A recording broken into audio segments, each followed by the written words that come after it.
Welcome, everybody. Welcome to BeoTalk number 373. That's it. That's a good number. Hope everybody's doing all right. Leave a like and subscribe if you haven't yet already. Let's do some other shilling. Uh, go buy stuff at Skinny Play. Use the promo code for 10% off. It might still make it in time for Christmas, but who knows? Otherwise, it makes it in time for New Year's. And then Ukrainian Christmas, which is 2 weeks, I think, in January. And then we have Tigrina Studio, same deal. Go buy something there. Use the promo code and you get 10% off, which is always very nice. And go to buymeacoffee.com/Beoplay because he needs it. Give the birthday boy some money. Some birthday coffee. Some birthday coffee. There we go. I'll be spamming that. That's also the way we do our super chats, essentially, because YouTube is asshole. Asshole. And so we'll be monitoring that. But also, yes, Willie's halfway. I'm halfway. That's if I turn 90, I'll be today's the halfway day. It's like you're BLAP 45. I'm a BLAP 45 right now. So yeah, that's it. Busy week? Oh yeah, it's I don't care what low voltage industry you're in. The December is murder, like straight up murder, right? Because we had to finish that big project that I was talking to you about. Mm-hmm. So that got completed. Then this week I went back there because we were running the rack on borrowed power and somebody fucking unplugged the extension cord. So the entire rack, even though there's battery backup, it's not going to hold for a week. So all of a sudden nothing works. And then they plugged it in mysteriously before I came back, so everything was fine. So yeah, that's really that was my Monday. And no, it's just the Apple Store. They have a date for January 15th or 16th, I believe, when they're opening it, whichever day, Friday, I believe. So that's coming to the end. I think that we're basically kicked out of there like a week before, because when the inventory starts coming in, like the door access obviously will be way more limited. You know what? I wouldn't, at this point, the amount of brain damage that has gone on between all three of us that were mainly there, I wouldn't even take an iPad even if they were giving me one at this point. Just keep it. I don't ever want to come back to this place, you know, but it's insane, dude. Like the old Apple Store has 6 tables, right? For all the products to display. This one is 24. It looks like a fucking university classroom, more or less, now. Like, it's so many.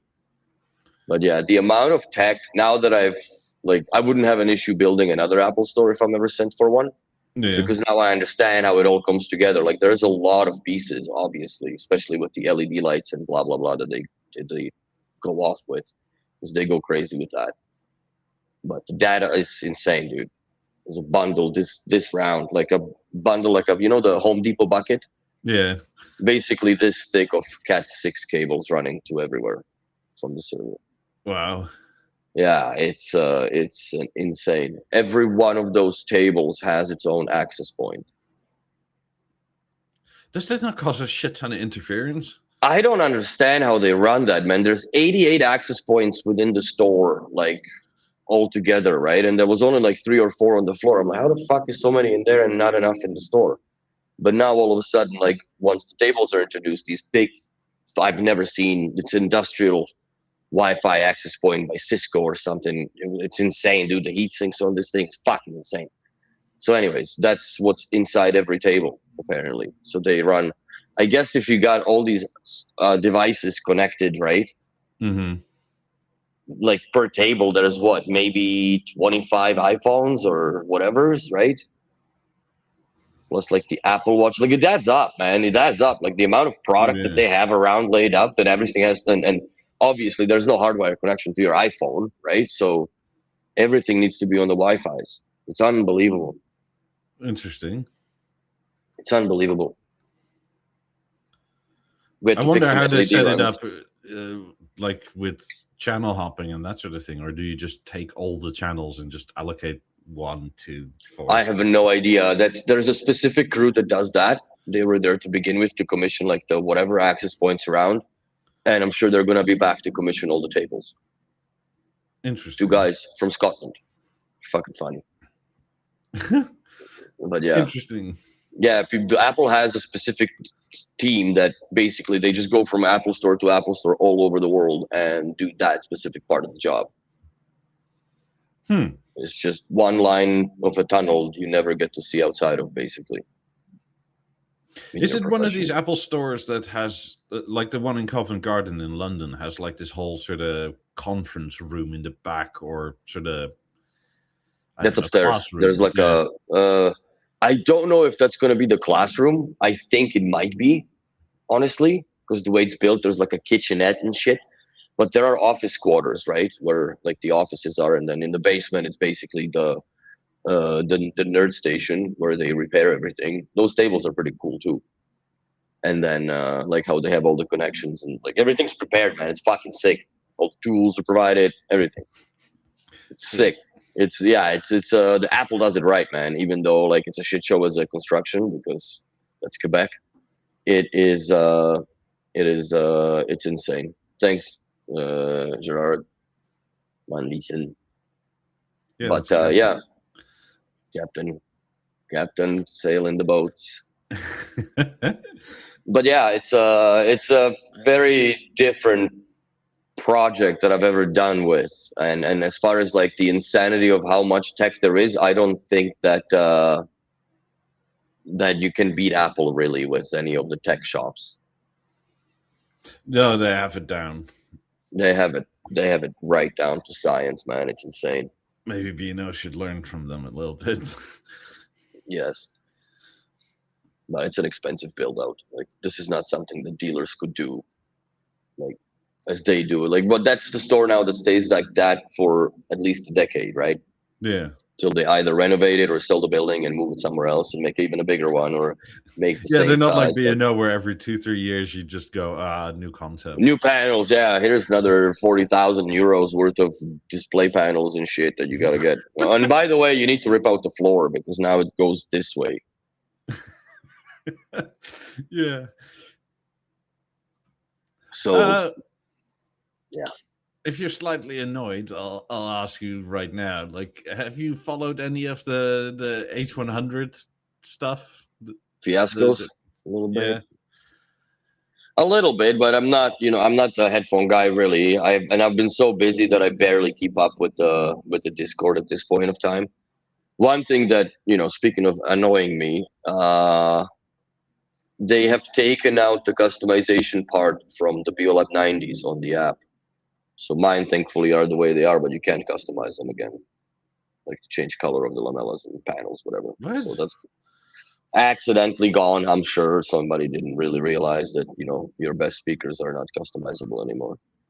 But yeah, this is, I don't know. I don't want to talk down about the H100s, but I'm just like, I would never buy the cans. I'm actually consider myself now being dumb enough to buy the Grace. I really want to get those earbuds. Well, that's the thing, right? I don't. Speaking of the Grace, are there any promises on future updates on that? Because in what regard? Well, remember when they said like LDAC was going to come, right? And then they decided, actually, no, we don't feel like doing this anymore. And it was also launched with 3-point multi point connection. Yeah, they're also not doing that now anymore. Like they pulled another promised feature from it. Like it's now just going to be 2. Interesting. Which is like I understand it on a level. on a practical sense, for me, it won't make much of a difference. Mm-hmm. I mean, the multi-point is now up to 2 devices. It used to say 3. And again, like available... here it now says, we are not planning to implement 3-device multi-point for this product. That was a promise before that it would. Like, that's how it launched. Like, come on, guys. Like, what the hell? Yeah. But I guess to their argument is, what is the point of 3-point multi-point connection? You No, I usually connect it understand, but between then your don't phone and promise laptop. it, right? Like, what the hell are you promising it for? Because it's not like it's an EX or something, right? Like, it's Yeah. mega money. I started having issues with the multi-point control recently after my LG panel updated. And now my EXs sometimes connect, but only one for some reason. The other one just goes like all garbled up. And yeah, I think it's the software. I got to reboot the TV. Maybe that'll cure it to a point. But yeah, it's a shame. It's the same thing, more or less, full circle, I guess, to the A5 with the multi points or whatever the sweet Fluid. spot, right? The Yeah, that fluid was on sweet the spot. Or Beolab 8s too. oh yeah, they were supposed to have that as well. I forgot, but they just quietly backed out of it before. I don't think before it even was released, or I don't even know if it was a part of the talk on the release. It was on the website since day one. Yeah.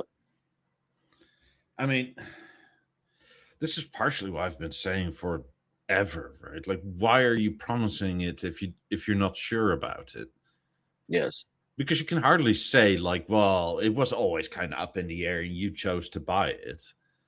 It's like, no, even before you could get it, right? Like, you guys said this was going to come. Whenever you ask anybody, it's like, truly, we're working on it.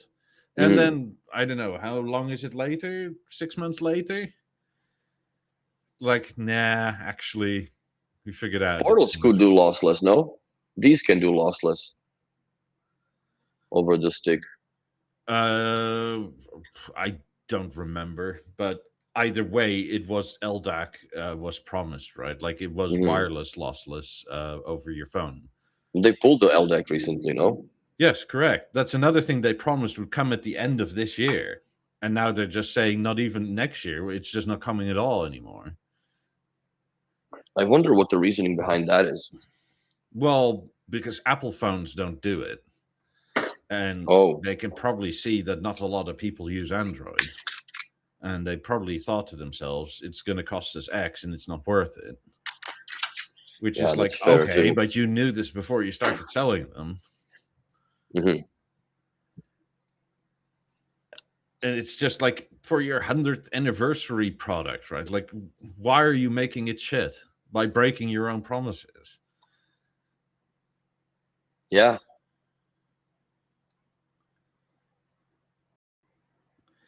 I don't know. It's disappointing. It definitely is, but that's to me, it feels bad. But I don't have them, so I don't care for. The only cans I got are these and the H6s that I have the collector's edition that I never really listened to. But these are purpose-built headphones. That's it for me. For the rest, I use earbuds because I just find them way more comfortable. So no market for me on the H100s, even the 95s or whatever else had me before that. I mean, yeah, I understand it. I'm not generally a headphone person either. It's just like But yeah, the strategy of it, I agree. That's bollocks. They shouldn't be doing that. Don't promise and then don't deliver, or just backpedal on what you were going to deliver. I mean, with sales tax here, right? They're almost $2,400. Like, it's $2,500 almost. Like, what are we doing? Like, like, let's see. I'm gonna go see if the EX or not the EX, the what you call them, the Grace promises anything.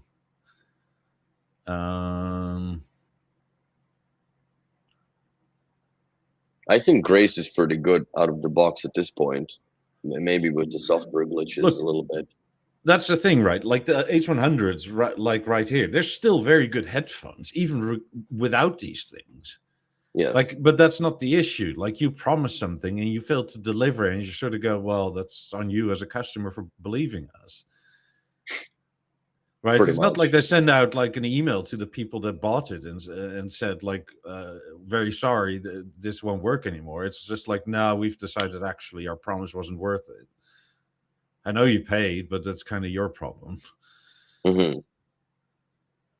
And then it's sort of with the LDAC sort of halfway through, they sort of said, "Well, actually, if you bought it for that, you can now return it." But that doesn't So the seem to be. LDAC, just to like clarify, that LDAC format is for what exactly? As far as like what streaming service uses that? Androids use it for lossless audio. But if you use Deezer, but then you're downloading FLAC, it's playing a FLAC, no? Only via cable, but not via the wireless connections. I guess everything's downsample even for the HXs or whatever, the EXs that I have, right? Because it's Yeah. Bluetooth. Yeah, I see what you're saying. I mean, LDAC is the sort of way to do it Bluetooth, but lossless, or as close to. Yeah. And it's sort of like, well, actually, no, never mind. I mean, I just, on a personal note, I feel somewhat vindicated that in my review I said, if you want these, don't buy them on the promise of software. I'm not sure they like that very much, but it turns out that It's the truth yeah. at the end of the day. So I don't know. It's a little bit of a Bernie. Well, I mean, in Europe anyway, they seem to be saying like if you bought it specifically for that reason, essentially you can Yeah. return it. It's okay, fine, but it's sold all over the world, and like from the Discord, I heard from several people now that like I don't live in Europe. I've heard this too. I try to, and then dealers or whatever just say no. Actually, it's used now. We'll give you a voucher, Yeah, fairness exchange. Yes. which is well, but that's not what corporate is saying, right? Yeah, but what's a fairness exchange? Like exchange it for another pair of headphones? What would be fair would be that you honor the promise you made when you sold it. Yeah, but dealer can't write that software part, so or whatever. But No, I B&O just understand, doesn't but care. B&O can, and you're sort of as a customer just stuck in Because I in a don't think weird. there is a hardware limitation for these headphones to do that. I don't think so either. I think it's a desire limitation of spending money on it. Demand versus supply, I guess. Or is it worth it? Yeah, I Because mean, how many? There's not many people that I know that use Android phones, really, especially in the B&O crowd. Sure, yeah, but B&O knows this as well, right? Like it's somewhere in the region of between 12 to 18% of That's B&O nothing. owners use Android. But either way, right? Like even if you bought it with an iPhone, you bought it with the same promise. Yeah. Correct. Open a little bit. I mean, if you buy a Ferrari with the promise that, like, with the software update, it can run on jet fuel, but you can't buy it, like, but that it never comes, they still broke it, right? Yeah. It's just, I just don't like this way of, oh, we're promising you the world, please buy it. It makes the high price worth it, and then I don't know, not even a year and going yoink. Actually, no. Too bad. Too bad. Yeah. I mean, should we do betting pools next time on whether they're gonna? We can do that on Discord. See, to keep up the features. Yeah. Like, just bet. Are they actually going to implement what they promised or not? Yeah. Because at this point, I don't believe them anymore. Like, I already didn't believe them. I was hopeful, but not. I didn't trust the fact that the promise made was a promise kept, right? Well, at least on the premiere, I think everything is that was promised is delivered. No. I think so.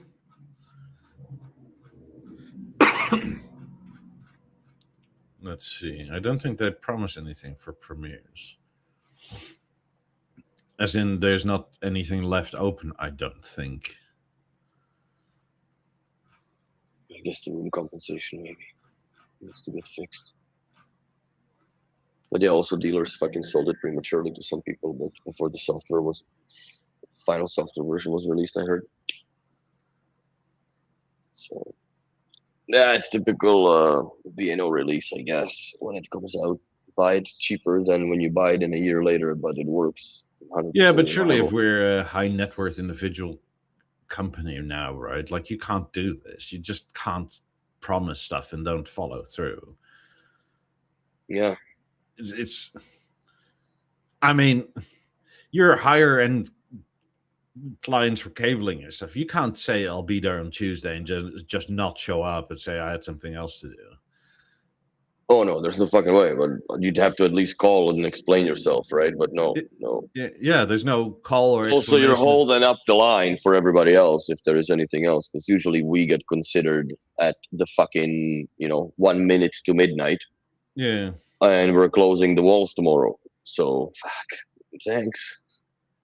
And then it's that's the worst case scenario, because I do delay. I tell them that the drywall needs to be delayed, because I'm not magician. None of us are, and then shit gets missed because you're doing it in a rush, and things that you should have taken time to think through, because once the cable's in the wall and once the wall is closed, it's 3 times more expensive to do it with all the repairs. But anyways, I digress. Yeah. It's you can't just do that shit. But BNO seems to be doing it. Maybe they'll get sued by someone for it, and they'll realize, I don't know. Maybe it's cheaper for them to get sued by a bunch of people than putting that in. I don't know. Look, it may very well be, right? But in the realm of high net worth individuals and stuff like that, that is not a good reputation to have. No. I mean, you don't want to be the company known as like, oh, we have to sue you before you actually do what you say. It's not. Yeah. Well, listen, if it wasn't for the ticking 50s, we would have never met. Yeah. I mean, that was a similar thing, right? Like, lots of promises made, but not a lot kept. Yeah. And it just makes me very angry, at you, like, and not at the dealers, because the dealers can't fucking help it, right? Like, so it's not the dealer network that I have a qualm with. They're just stuck in the middle. It's. I think the support is also a very big issue, because there is really not much of it. Example, I have a client that has a BeoSound 4 running through a converter to a BeoSound core, right? And that's Net Music, Net Radio, because he's got the AUX going in from the BeoSound 4 for the TV.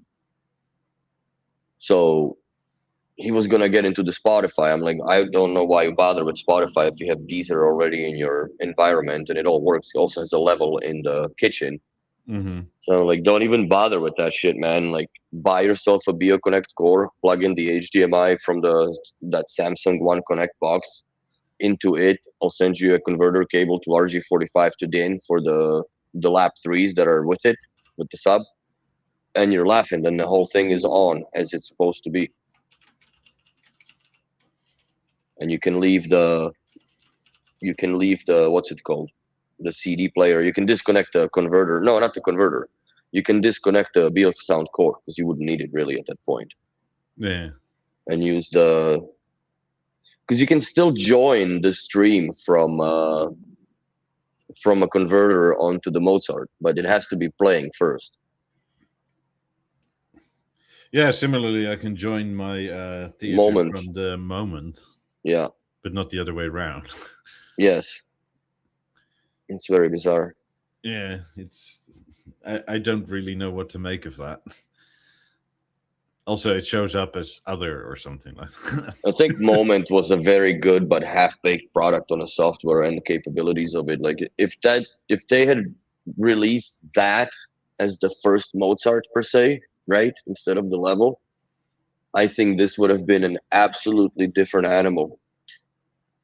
Or if they Yeah. had come up with it now that you have the DPL capability, and I don't know, maybe redesign it, I guess, just to make it different looking. But I think that removable tablet with volume control was a great idea. Plus the swipe up and down to like or dislike the song was absolutely fantastic. And I miss that because there's really not. It's very cumbersome to listen to music nowadays, I find, unless you have you're one of those playlist people, right? Because That's if you what don't I've do resorted to playlists, mostly. Yeah. it's fucking bullshit. Because if I don't have a playlist and I just play one song out of my playlist and it doesn't load the rest of the songs, right? Then the teaser flow just goes, and then demons are coming out of the speakers like 2 songs in, right? Like, what is that, man? Like, I never listened to dubstep this hard and heavy. Like, why is this on my speakers or on my system playing? Well, it's that newfangled AI, right? That's going to put you in jail at some point, thinking Yeah, you're a dubstep person. I just don't know. Like, that's the only thing that I'd resort to listening to the radio through the system versus, because at least there's a continuity of sound and not this just magical flow Yeah. rips into the room with like some stupid hardcore dubstep. It always, I don't know why it's always dubstep or some weird shit genres that I've never listened to that it just dips into for some reason. It's very annoying, and there's no way to dislike. Right, it used to be on the moment when you just swipe down it, that thing would never come and appear on your playlist ever again.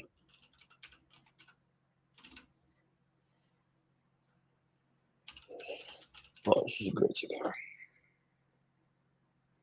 This was a great idea.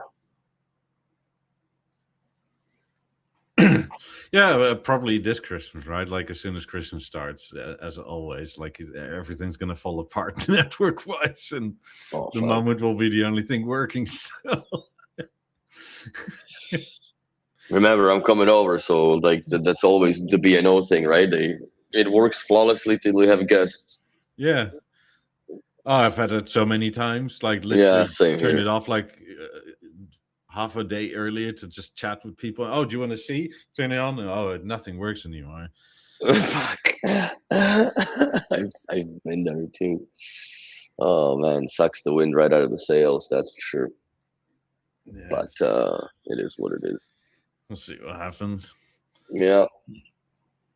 I mean, I guess the most stable things are the moment and my A5. So my moment, for some reason, because I only use it for forwarding the commands from the keychain, the light on and light off, right? Light play, light stop for the gateway to trigger the house.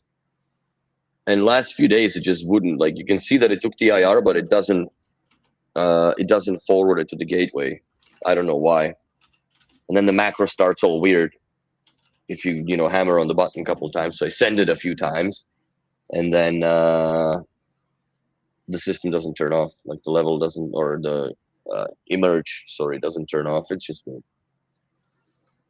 I also cooked, not that I cooked my LEDs. I was trying to see how hot they would run at 100%.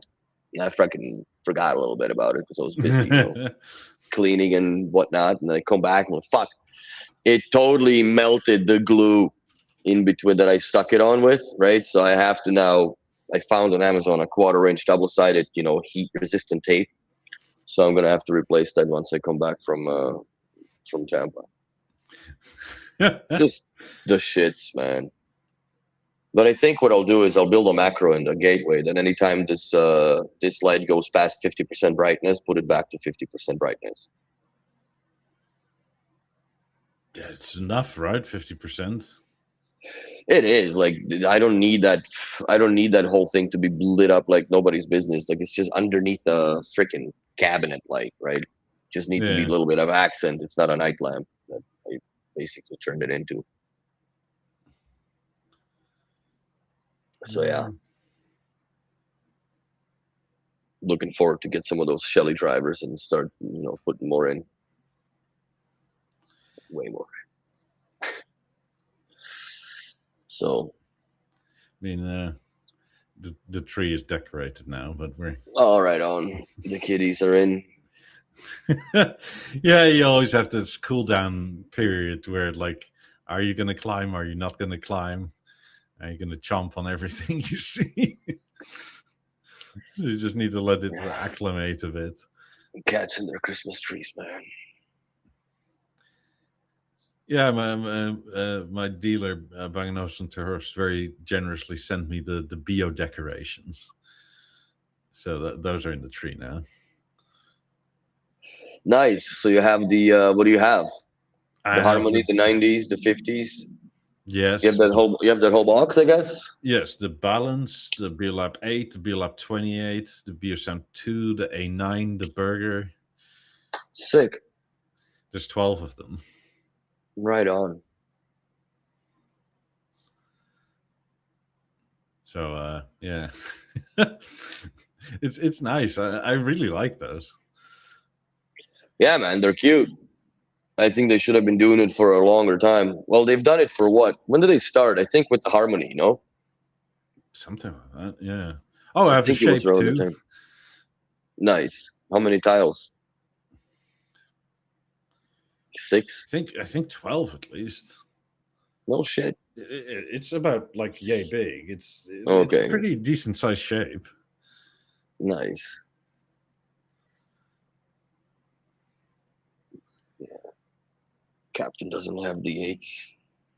I wish you could just buy them too. Like every year you can buy whatever the current. There should be a premiere soon, right? On the it's a 7 tile shape. I'll have to look. I'll take pictures or something. But yeah, that's fun. That, and they should also do the miniatures like they used to. Remember that Bio home, the Masterlink home? I think they should do something like that just to illustrate what's possible to do to people. Yeah, if you want to be exclusive, right? Get your great customers, that sort of stuff, or give them a I don't know, sell it at cost or something like that.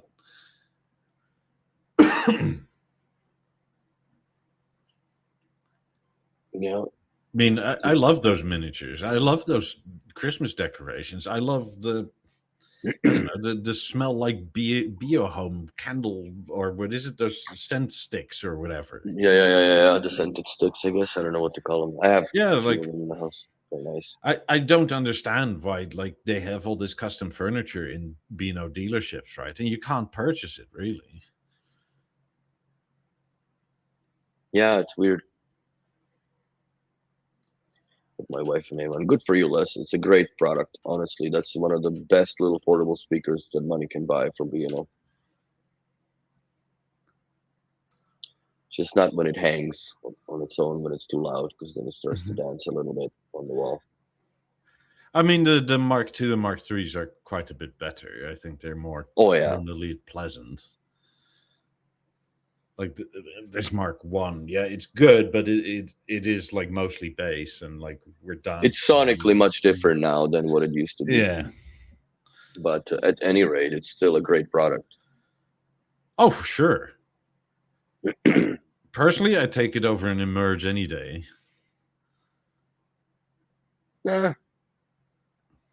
Depends. Like the Emerge now kind of sort of is starting to have its sweet spot, right? It's just so expensive for what it is, though. Yeah. They should make an aluminum covers for it to match the Premiere. Yeah. I mean, I don't hate the Emerge, right? But for like, and the output is not even like terrible or anything. It's not just great for like, you know what, but I found its utility for spoken word. Like it only does those 7 minutes of stand-up comedy on the way out and on the way into the house, right? And it does it great. Like I don't really have a need for it to be sonically any better on a let's say lower end performance, because I don't care. Like it does voice very, very, very good. Mm-hmm. But it's not something that I would have tied into the theater, which I've tried when I was still at Kazakhstan. I got 2 Emerges, and because it brings the entire system down, especially with the 90s. These make no sense. But let's say you have the 8s and then you tie in these as a cheaper alternative to the rear channels. You can put the 8s beside the Premiere as the fronts, left and right, and then put these in the back, and they serve a pretty decent purpose, in my opinion. It's just they're very awkward to place because there is really no placement other than on the shelf. Yeah, in a bookshelf. Or on a table, yeah. Busted is how's an A1 Mark III versus an A2? Bring the A2 to work at Christmas. It always surprises people. Well, the A2 has a lot more driver space from memory.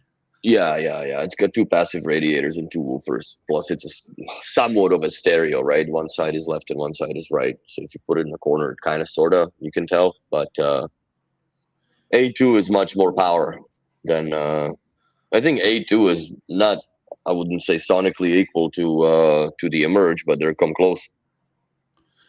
Yeah, they're very different products.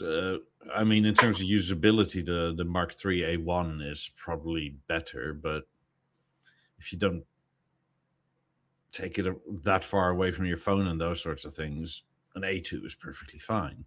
Mm-hmm. I mean, it's also... I like an A2. It's just...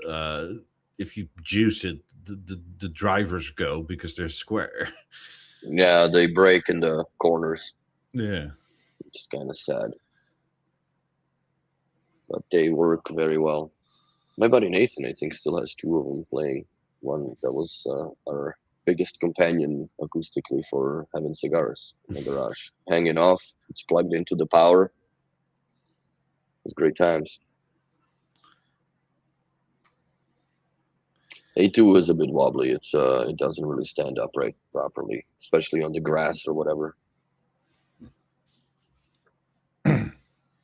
So it seems like we're mostly ready for Christmas. Some people need more B&O. Yeah. Yeah. But no, I'm pretty stoked for seeing the premiere in Orlando. Give it a good listen. See what they have in that shop. Quite interested in seeing new B&O store yet again. I've seen a few in my time, but never been to Orlando one. I never even thought of passing by it when I was driving there in 2022. It wasn't there. Oh, it wasn't there. I think they opened in 23. Oh.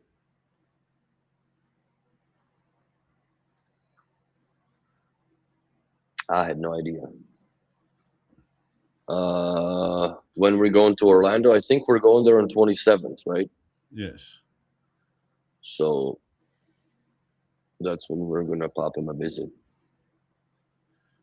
But I'm leaving to see Mikey on 23rd. If the border people allow me to. You'll be fine. Yeah, they should be fine. Yeah, B&O Birmingham decided actually we're going to do full on YouTube. Yeah, I like that. But I saw his premiere and I saw Mr. Robinson's premiere review, and Mr. Robinson's review definitely like, fuck, I need to buy this. Like, it made me consider taking the Avant off and tossing a premiere in the bedroom. Because I think in bedroom it would fucking murder, man. Oh, for sure. It would murder in the bedroom, 100%. It's just that, like, you know, now the Lab 4s, like, the whole surround would be out the window. But then I kind of get my, you know, nightstand space back. Gives you an excuse to buy some aids. They'd be too big in the nightstands. I would have to mount them on the walls or put them on the floor stands. And tilt them down. Fuck off. You know the bracket allows for it, right? I know bracket allows for it too, and I'm sure they have walnut grills, right? Yes. Oh, if I do that, I would do the walnut on the Premiere too. I mean, if you want a really sexy bracket, you can get that ceiling bracket. No. Ceiling bracket is not sexy at all, man. The wire management is poopy on it. I don't like it. I do not like it. Because the wire You can see, like, even if they give you the lube, it's still not going like it does on the floor stands or well, table stands don't really matter. I have them right now. I had the lap 4s on my nightstands left and right, but I think that they're already chubby. I don't think there would be that much of a difference though. The only thing that I'm really scared about is those rubber fucking pads that would have to put the felt pads on bottom of the table stands or whatever, because I know that they discolor real wood.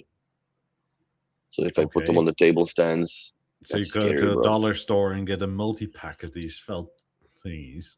I don't know. Like I found not that I found, I discovered when we were doing that St. Regis project, the Polyform, which is an Italian company, right? Yeah. Furniture, fucking high end. It's IKEA on absolute steroids, or B&O of IKEA, I would say. And they had these felt pads, bro, like classy felt pads. Not this just shit like that you clean them and every so often. Ooh, felt. Dude, it's a different felt I've never seen before, man. It's not like one of those Dollarama things that you like rip off and there's always the little fray end, because it's, that's when they were connected at 2 points or 4 points. Depends how deep in the grid you are with this shit. No, I'd go with the Polyform ones if I were to do it. Okay, then do that and get some 8s. But I don't want to get 8s now, bro. Like, if I'm going to be moving, I don't want to have more boxes. I already have a lot more boxes that I came with here. And it's already a problem. I don't know if it'll fit in the storage locker. Well, order them and have them delivered here. Well, yeah. Look at you. It's like... Well, I won't install them. I already have them out, so I don't need more out. No, but I'll buy yours. How about that? If I buy you don't need any more. You don't need them anymore. I'll trade you some 8s and 50s for a set of 90s. That's all right. No, I'll be fine. I'll be fine. The only time that the thought again will come up to sell these bloody speakers is when I have to put them on the cart and wheel them off into another place. Because this, it's going to be some complexities in this one, because I have to take the doors off the hinges in order to take them out. Yeah, same thing with the Eames chair. I can't pack it inside here because the box is too big to fit through the bloody door. Fuck. Yeah, well, that's what you get when you choose those things. I'm looking forward to it. I'm taking the 90s, bro. These things are coming with me, dead or alive, everywhere. I'm not giving up these speakers at all. Yeah, they're coming to me, right? Mikey has been in the state of delusion since we've met regarding these. And it's been long 7 years now. Besides, I probably would be shot if I got myself some 90s anyway, So, Casey, you're only a real being owner when you need to think about a place for the pallets. I have my pallets, actually, and the unfortunate thing is that those pallets right now, or the the 90s crates, rather, are loaded to the brim with all the small little boxes of all the trinkets and shit. So, like, that volume is compressed into 2 crates. So, basically, I have extra set of crates once I unpack all the crap from the crates when the 90s go in it, which one of them biggest problems is the black covers, right? Because these crowns are like to box these up, like I don't know what the fuck I can't really put anything inside it because I'll stretch the fabric, right? Like it's just, it has to come in. Yeah, to the point where you can't even put towels in it because towels are too heavy. Yeah. No, nothing goes in. Like they're already packed properly, but there's nothing that goes in it. So it's a lot of room that these things take up as volume is concerned. So, and I really don't want to have them on the back of my seat in the Audi when I drive. But that just might happen. Give them to Stefan.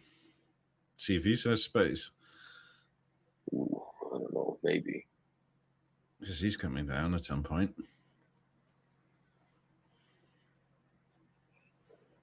Maybe we should start bringing some grills down already. So. extra luggage. Yeah, these would be awkward to ship for sure.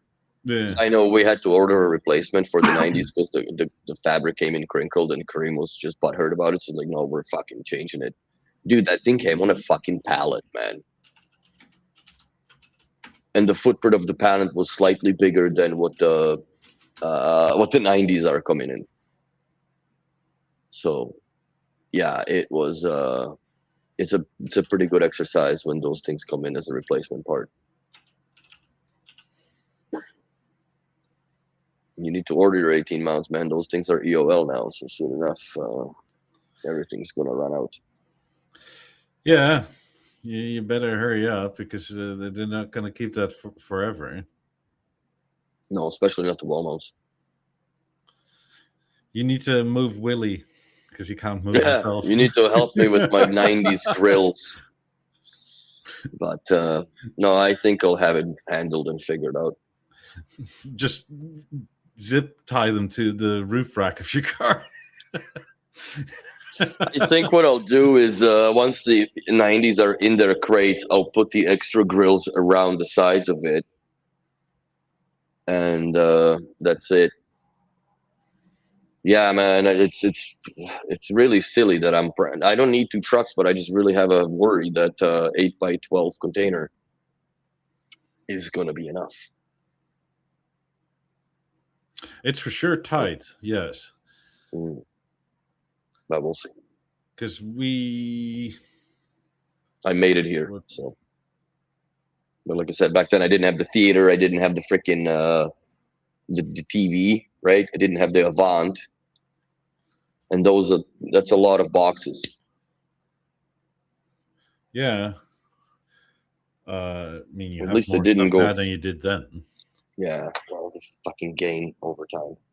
I'm actually glad that I didn't take the freaking shape out of the box because that would be another headache to deal with and pack back up after a few months. I mean, you have another set of 12s, don't you? And yeah, there's a bunch of stuff downstairs that I don't even remember, for God's sakes. Plus, I bought a bunch of Lego, fuck. So those need to get packed up too. Yeah, get good insurance. That is probably good. No, idea. I'm not moving yet. I'm just pre-stressing about the fact that this is going to suck. Because I'm not planning to get rid of anything, really, you know. Yeah, why would you get rid of stuff that you can't afford to repurchase? Right? Or even hard to find to begin with. Like, I mean, if you have, I don't know, generic plates or something, like, okay, who gives a shit? Or glasses, right? Like, I don't know. I have some IKEA cups for coffee or whatever. Mm-hmm. Like, who gives a shit? I'll just go to different IKEA and get the same ones again.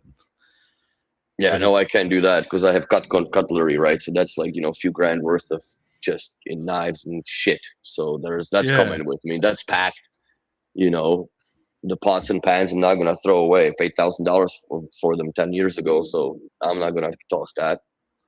So that's getting packed. Everything's getting packed, man. Like, because I don't have, and I got another extra coffee maker too, call this. Because my girlfriend, I mean, I guess you could leave your carpet. The carpet behind you, like you know what? Wasn't anything special, was it?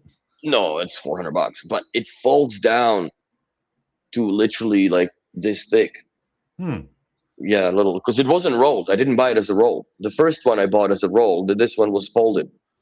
Interesting. Yeah, so this would come with me too, and quite honestly, it's better for padding, right? Even if I don't fold it the way that the smallest, just to have kind of separation gaps between shit so it doesn't chafe and vibrate over one another. Maybe weird idea, but is it time to update your mattress? I like leave the mattress and get a new mattress on this end. Mm-hmm. Yeah, I know. I heard about the low killer fly. I'll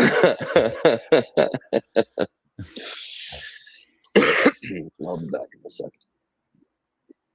But yeah, it's gonna be a lot of stuff to deal with, especially when I went full freaking Tonto and unpacked all my Lego. It looks cool though. It looks very cool. I mean, just maybe you see if you can leave the mattress, right? Like, because that's a shit ton of space, and buy a new Bro. mattress. Then, Yeah, but do I really want to leave a Tempur-Pedic mattress behind? oh, I didn't. I thought it was just a mattress. No. That one cost me almost fuck. I think it was $8,500, and I bought it for 5 G's on sale back in the day. So yeah, that's also like that's another downer, right? That I am keeping that. Like everything in here is quite a bit of value, even though they say like you should replace the mattress every 10 years. But I have the what is that? You know that cover, that waterproof cover thing for it. Yeah. So my mattress is in mint condition underneath it. Because nothing ever touches it, right? Yeah. So, and I'm quite anal about the sheets too. I change them once a week, so fucking there's no going ons. Yeah. Yeah. Well, I'm just trying to think of things that could potentially be huge space savers, but it seems like there aren't any. No, I there guess really you isn't can much. unbuild your Lego. That's so much time, bro. You know how many months I spent putting it together? You'll have something to do again on this end. Oh, I'd rather just dust the dust off it, man. Not with a little brushy brush, but not just no fucking way I would ever take them all apart. I wouldn't even know how to take. Like, I'd need the instructions to start backwards on them just to take them apart. No, you just go 6 feet off the ground and let it go. No fucking way. That is not how that works. And then you take your dice and you hope you get all the pieces. Like, no. No. I am going to keep them the way they are. Just have to re-engineer the way that they're packed, because everything made it without anything even breaking off or coming off as far as the Lego is concerned. So I got that down pat. I just need to make it more compact and put more stuff in with more stuff in. It's just the Lego in the storage that I have, for God's sakes. Bricks, bought bricks. One case. It's just silly. But yeah. It's kind of fun though, because I spent most of the day today in the Lego room sorting my tools and doing the inventory for, like, the year-end closure, and kind of organizing the shit out of the van and taking everything out. And never really appreciated V1 with the S8 subwoofer much, but it sounds fucking great for how old that system is altogether. Well, it's not like you listen to new music much anyway. No, not really. So it's going to sound period correct, which is great. So yeah, it's I still love that TV. I hated it when it first came out, but now it's my little mini gem. It looks good in the Lego room too, because it's kind of toyish. I didn't like it much in black, but in white it was excellent. Yeah, in white I like it. Black is. I mean, the Havana brown, I know it's rare, but like it's such a literal shit color. I had seen it in Denmark in 2015 when I was there for the first time for the first factory tour on the 90th anniversary. But I've never seen it in real life anywhere else. They had it there with the blue grill inside. Looked cool. It's not something that you really have to wheel around. Like, you can just pick that thing up and just bring it wherever you want, really. If I have a Roku player built inside it. It's powered off the USB stick or USB port off the board itself. So it's self-contained smart television now with everything brand new, puck controlled, right? For all the apps. You can just get one of those A9 cute little power cords and have a portable TV, basically. Oh, if I ever run into one, I'm perfectly happy to put one here. Mm-hmm. And like, I'm sort of thinking, like, do I want to keeping my moment? For now, sure, I guess, but it doesn't really have much of a resale value more than the sentiment. Like, I keep it more or less out of the sentiment because I had a great time. Well, if I look on eBay here in the US, for some reason, they're ridiculously higher than they should be, in my opinion. Really? I mean, I haven't really paid much attention to it. Two or three of them, and the cheapest was $1,200. No shit. This is like, wow. Okay, like in Europe, that is definitely not worth it, right? But No, I guess but here here, somehow yeah, it here they is. hold the value for some weird reason. I mean, same reason, bro. Like secondhand fives are like 16 grand or something like that, US, and in Europe they're like 6. Yeah, It's like, what the hell? Like, this makes no sense. exactly. So, yeah, I got a set of 5s that I'm getting rid of soon. Mark 1, 2, 3s. They're Mark 2s. No, they're Mark 1s, actually. Sorry. They're Mark 1s. Fully rebuilt. Going to be. Plus new base drivers. Woofty woofs. Yeah, the black anthracite looks cool, but it's not my color at all.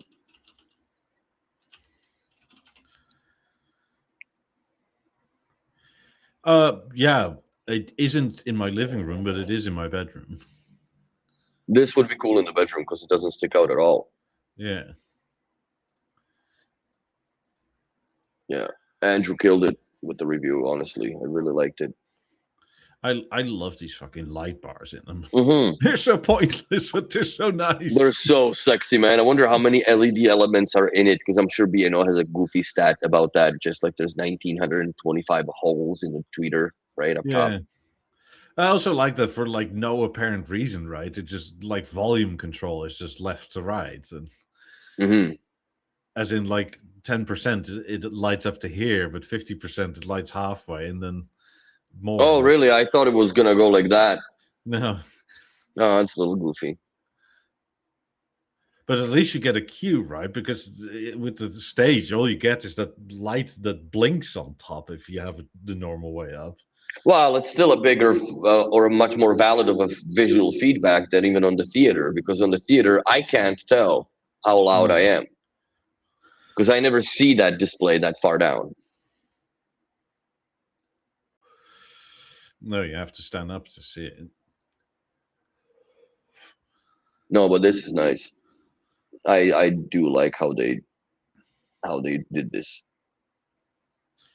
I do think it looks the best, probably in all colors naked like this. Mm-hmm. At least on photograph, right? Like we'll probably see it shortly, but like in I real really life, like the look of it with the drivers exposed, man. It's a very unusual B&O style. Yeah. Because never the speakers have drivers exposed with B&O. Like the last one I could remember is lap 3s. 5s, I guess, if you count the lenses somewhat, sorta, kinda, but not the woofers, right? But after that, there was nothing really that exposed drivers that showed anything. Is it S80.2s? You could get those coverless, but that's in the Jensen era. Yeah, no, this is years and years before. But now, from the current B&O era, there is really nothing other than, I guess you could do 90s, right, without the covers, like the titanium edition per se, where it looks really hot. But yeah, this is one of the first products that actually looks good without that expensive carving or machined 3D machined wood cover. But I would put a walnut on it if I were to put it in the bedroom.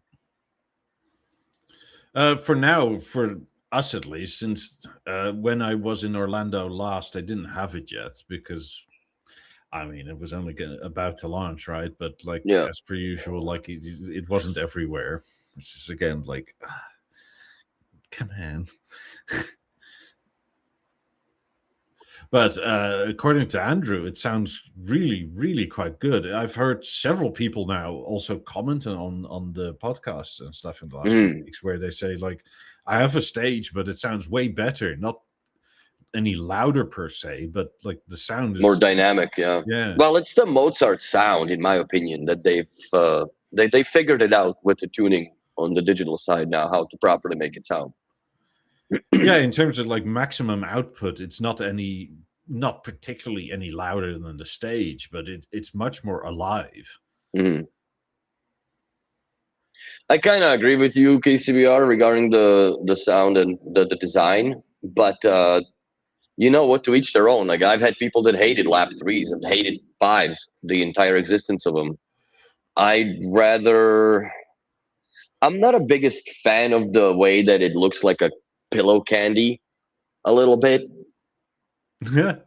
But with the grill, it almost looks like a heater, like a hallway heater type of thing, with a very sexy thermostat on the top. And or it looks good as a soundbar the way it is. Yeah, see, this is kind of I would like, heat my hands on it. I wonder if it's magnetically notified. Yeah, I wonder if this thing is magnetically notified that there is a grill in front of its face, like it is on the 8s. You know what I mean? Yeah. I don't think the stage is much longer for this world, quite honestly. Unless they're sitting on a lot, right? And that's the only reason why it's no, they're done with it. They're done with it. I think that Kareem purchased the rest of whatever was left in the warehouse for North America, and that was that. I mean, the stage it still works. It's still a good product. You can do all sorts of things with it. At this point, it's a really good fallback for somebody that gets sticker shocked by actual B&O's new soundbar pricing, right? Compared to, let's say, the theater, and then you can go down to Premiere and they can still get an EOL stage, I guess. I mean, I paid less for my stage than the current price of an Emerge is. It's insane, right? Yeah. And the stage is way more of a speaker. Even on 100%. Its own. Disregard the whole HDMI thing. If you just hang it by itself, right, it's much more of a speaker. Those would have been cool if they made something like Stage, but Beolap 12-ish. Because now they have the capability to make something thin, relatively. Yeah, that would do just as much bass damage that the newer products require, or standard is, I guess. But I don't know. I like the look of it. It's kind of different, definitely. As per anything new with B&O, I don't know how they manage it, but it never ever photographs well.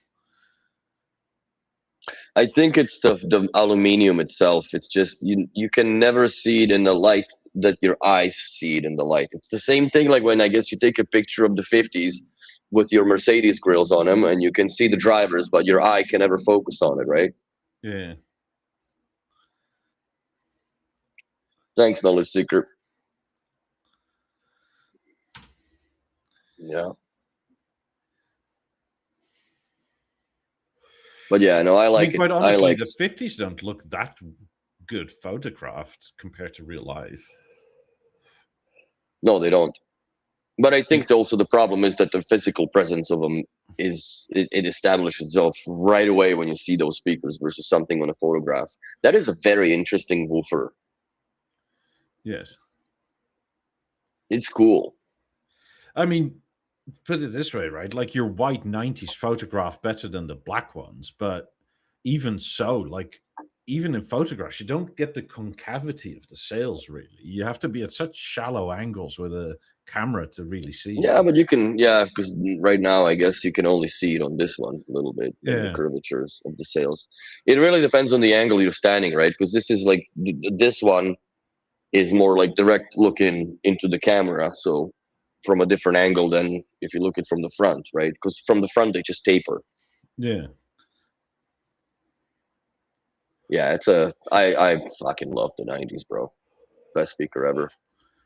And I realized I think my neighbors are actually gone to, maybe they're in Florida for 6 months. So I've been juicing them and haven't had any complaints yet. So they're back.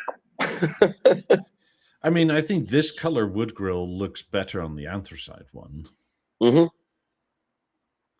But again, I think gray melange looks better on the silver, in my opinion, if you want to cover the drivers, because the darker slat looks nicer than the oak wood on it, in my opinion. But it's a good product. I really like the fact that I hope that they see the gap, that an inevitable need for the replacement of a subwoofer. we need a Mozart platform subwoofer. Well, Because if you could just tie this with the sub per se and 2 pairs of 8s, you're laughing. Yes. You're absolutely laughing, man. Like there's not much that can beat that. Yeah, you don't really need 4 speakers additional to this. You can if you want to. But I think that the magic of beamforming, especially with the 2 Lab 8s at the back and a subwoofer at the front, like you fucking laughing, man. So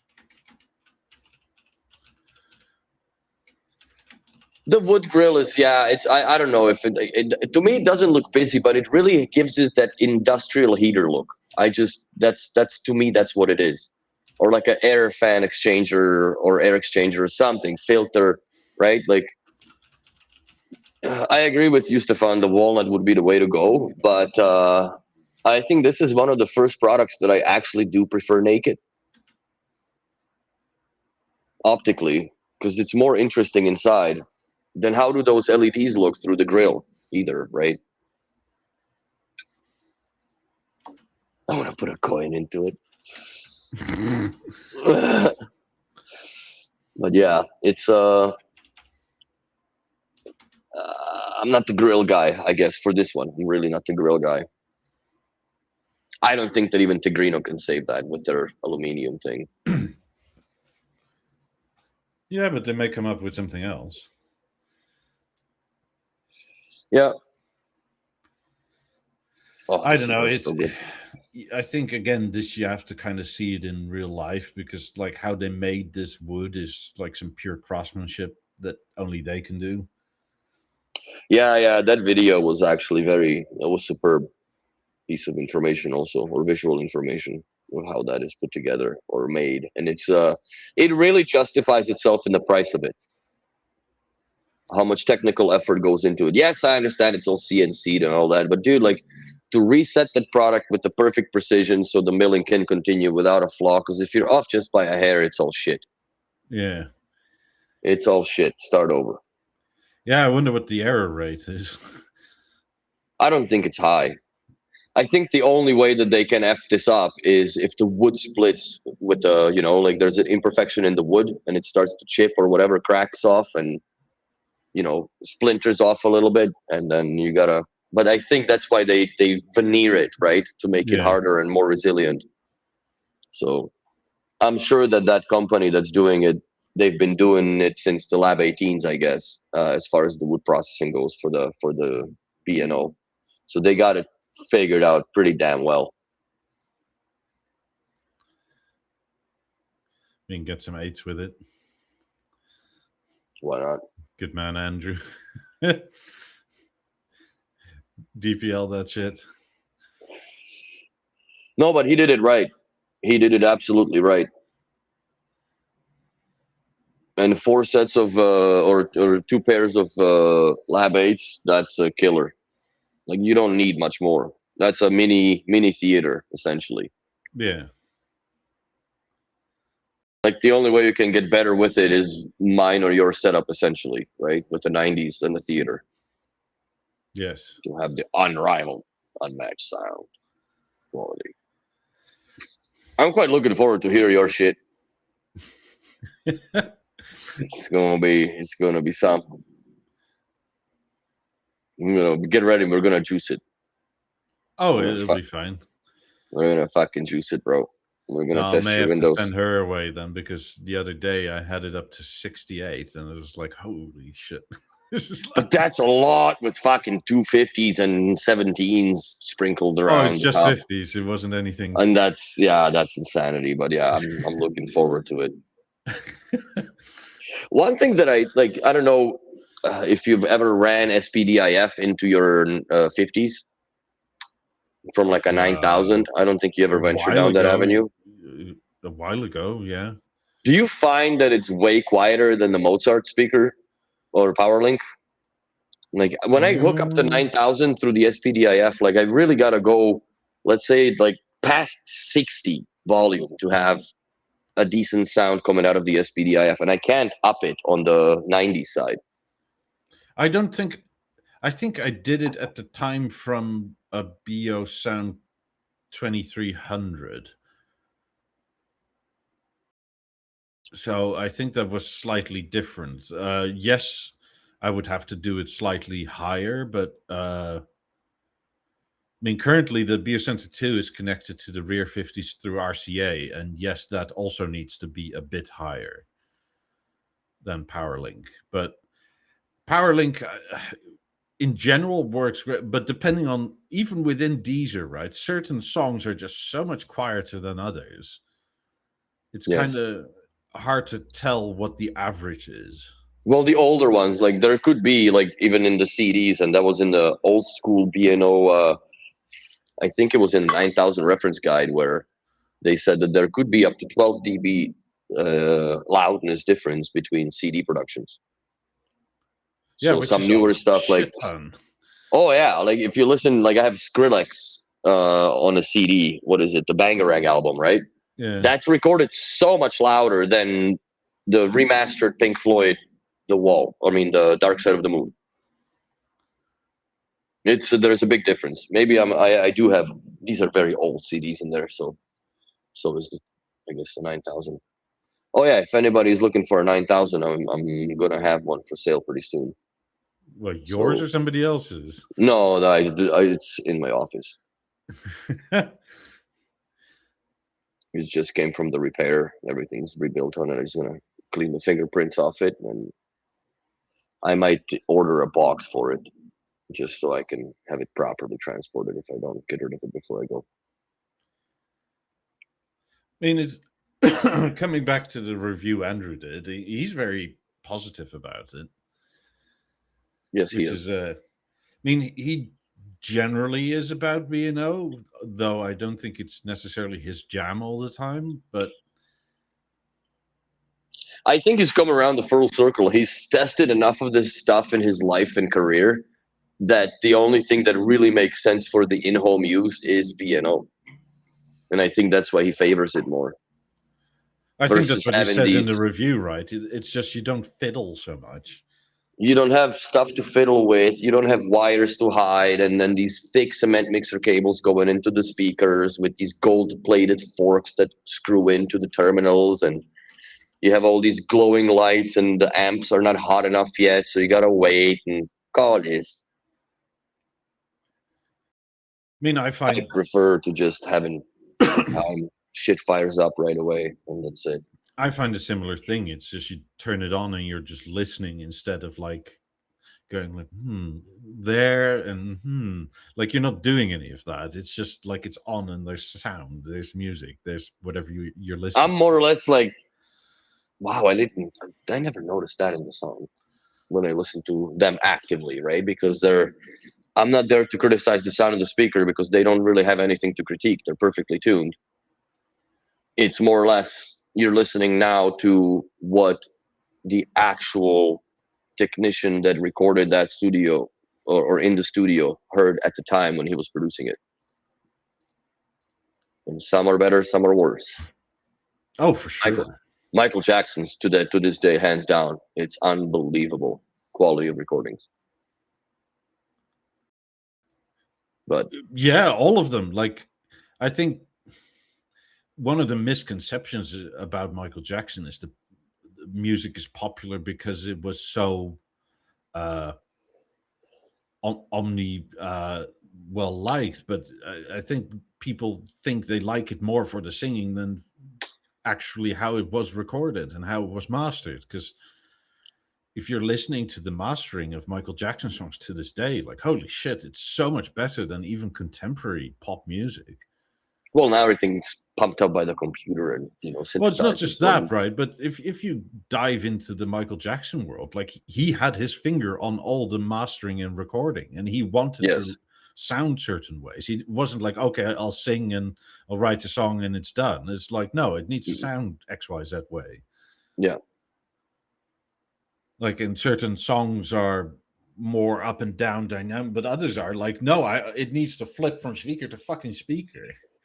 Yeah. Yeah, no, it's he's a really good demo material also, obviously, for that reason. mean, go listen to like a proper stereo setup, a Stranger in Moscow, right? Like every second note is in a different speaker. Like it Yes. literally goes left, right, left, right, left, right. But if you sit in the perfect spot, you don't necessarily notice it as much, but stand off to the side and you literally hear it go back and forth the whole time. Yes. No, I had, as bad as like the COVID quarantine was for people, I've had the time of my life with the 90s, bro. When the lockdown started, I went to the storage locker, took all my CDs out, just loaded the 9000 and relived my youth once again. But yeah, that was good times. And it's so much different to listen to music through the 9000 than through, let's say, Spotify or Deezer or Tidal. Like there's no micro breaks between the tracks if the CD doesn't have it intended in it. So when you Yeah. listen to, let's say, Dark Side of the Moon, it is one continuum on the 9000 where you have those micro pause breaks in the streaming services when the next track comes on. Yeah, I would hope Deezer or whoever does that for streaming finds out a way to like copy that more purely. Because there's actually a ton of albums, right, where there's no breaks in the song, where Yeah, it's sort of just meant to roll into the other. Then Marilyn there's a Manson was very popular for that too. I know it's a bad example, but all the classical music per se is one continuum, right? That's yeah. I mean, there's radio edits of the song with the stops in them, but mhm, like even Metallica did an album with the San Francisco Philharmonic, right? mhm. But that's a concert that's on CD. So that whole thing, it's 2 discs. It's like God, it's like 2 hours or so. It's one way through. Like there's no Yes. stops in the real thing. And the best player to do this with is the 9000 Yeah. But if you because listen it to it moves on so Deezer, fast. Yeah, you have that it's 2-3 second stop between every song. even to this day when you listen to the 9000 on random, and like I guess the best time that I would have an example for it is when I was still living with my mom after I got split up and divorced, and I put the 9000 in my room, and I put 6 Christmas CDs that we always listen to as during Christmas, and then had it downstairs playing through the BB9 and the 3500 and whatever, and I put it on random, and you couldn't tell like the songs, like it had enough buffer and so fast of a change that you couldn't tell, other than you knew it was a different song from a different CD, that it was doing it. There was no wait. The 9000 to this day. It's one of the best CD players I've ever owned in my life, and the sexiest, most recognized.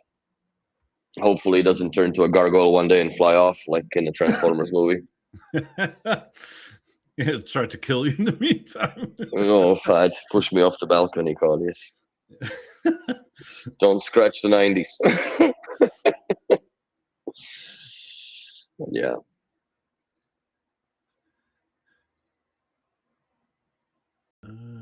Oh, it's dying. My cigar is dying. That's not good. But yeah, I am very much looking forward to listening to the premiere, and I think in the New Year's I'll probably do that video that people have been requesting for quite some time, to take apart the BeoVision Avant and show how the fan should be installed, because I need to do mine. And I actually wonder if I could replace the thermal paste that's touching that it would probably help significantly as well in cooling it. Why wouldn't you be able to? No, I've just never done it. I've just thought of it now. I mean, if it's a pad, you can buy replacement pads. If it's paste, you can buy paste just about anywhere. If you buy any of the computer paste, right, like it's probably so much better than whatever they used at the time.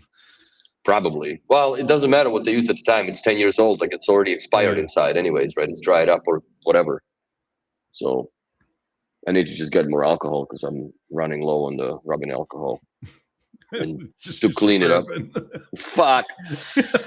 Yeah, do the bourbon deal. I've spilled bourbon on my laptop, and every day that I open it, it's a reminder of not to do that again. Don't Why? use Because the of the fragrance? Or? No. It fucking leaked into the display, so now I have a little ocean of bourbon on the screen. Feels bad every time I open it. But, and then it's a work computer, but every now and then it's like, what the fuck is wrong with your display? I'm like, dude, it's a long story, man. It's bourbon. It's bourbon in the display. That's what it is. Bourbon everywhere, I guess.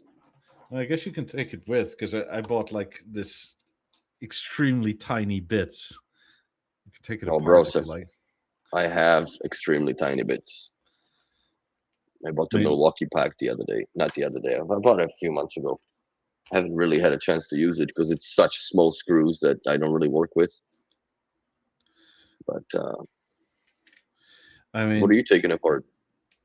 No, I was retightening something. This is a flathead screwdriver. I have a thinner one than that. I don't know. Like, this is a.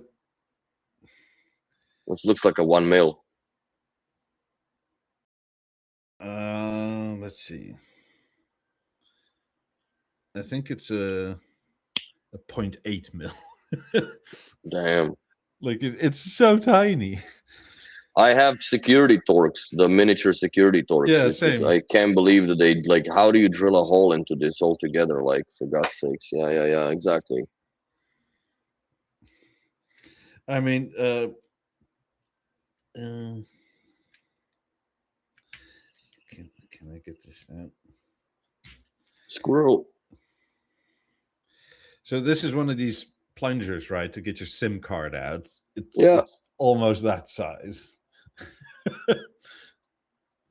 Like it's I got the only little SIM card marginally larger, like maybe 10% larger. And this is like. Do you have the electric screwdriver with it or no? Because there's one of those kits that you can buy the USB powered electric screwdriver on it. It's fucking it cool. Comes with one of these.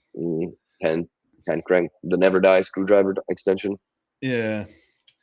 Well, also, I mean, put any sort of torque on this, and you're going to strip everything, right? Oh yeah, like those are very, very tiny screws, watch screws, I guess. Even those sometimes are not as delicate as whatever the fuck they put in the smartphones nowadays.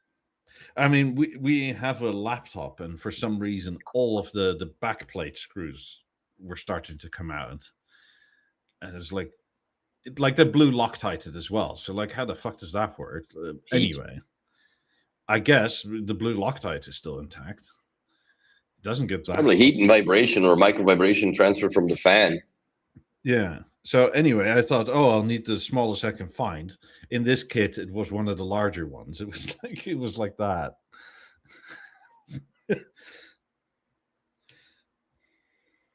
So at least I can do all this silly shit. Yeah, for me, I guess when it comes to tools, it's almost sad because I have nothing really that I need to buy from Milwaukee, and I want to buy some more stuff, and I can't because I don't really. What am I going to buy? A fucking conduit cutter? Like, I don't need that.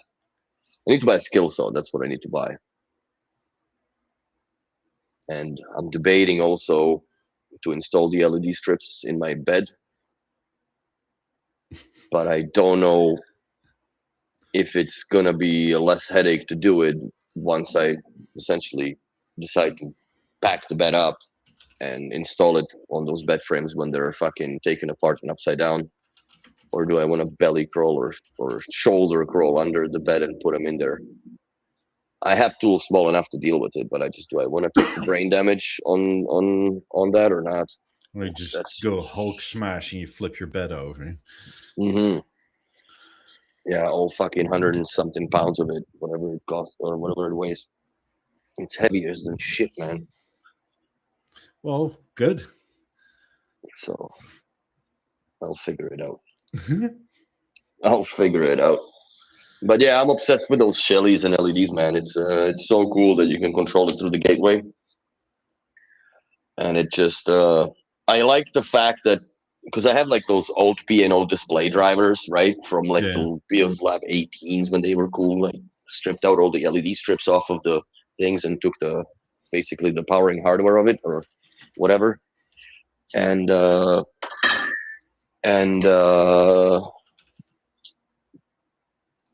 I have them on Philips Hue, those little like a plug switch controllers, right? Yeah. But there's a freaking relay that clicks, and I don't like it. It's good audible feedback that you know that it turned on, but I kind of find it annoying, right? Like, the relay clicks in my house are slightly or more or less solely reserved for the 90s when they do the sexy clicks on the 4 clicks, 2 on each side when they turn on and the music comes on. So, but yeah. I still have to look at these Shelly drivers to order them for you because they should be here before Christmas. Nice. Because you wanted, was it blue and green or something? Yeah, the blue ones and the green ones. I need. I think I'll go with 3 green and they have a Gen 4 blue. now. Oh yeah, apparently. For what, the blues or the greens? Blues, and a Gen 3 for green. The green is Dali, and the blue is Wi-Fi, Zigbee, and Matter.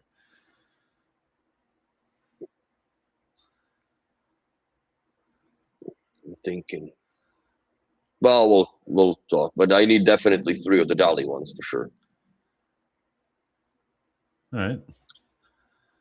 And I also want to see if I can pipe those into the one of the old B&O drivers that I have from the, what was it? The display last 2 Christmases ago, with those flashing LED strip lights. There is a driver that has everything in it programmed, but it's also a dimmable, all-weather, humidity-proof driver.